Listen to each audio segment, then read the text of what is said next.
Ha. Buna neç pul? 10 mu? Ha 10 ming, mana 10 ming. Ha 10 ming. Ha buna ne so'm? 20 mi? Dükkan qo'shsa ne so'm bular? 30 ming bular. Ha, bunachi? 2 ming.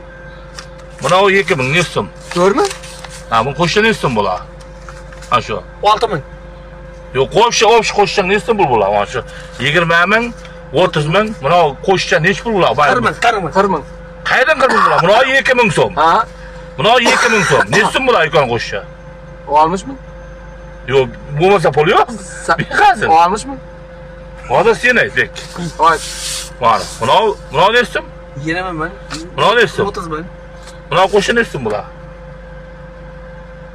12 ming. Yo'q, sen savol. Ne so'm bular mana shu? Qo'shsa ne so'm? Voy. 40 ming bular. Buna 10 ming, buna 20 ming. Qo'shsa ne so'm bular? 21 ming. Yo'q. 42 ming.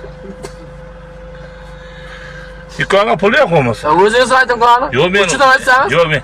Uchidan. Buna 20 ming. 20 ming. 30 ming. Buna 2 ming so'm qo'shsa ne so'm bular? Siz ayting qani? Men o'ysam nima qilaman? Men 32 ming bo'lar buni.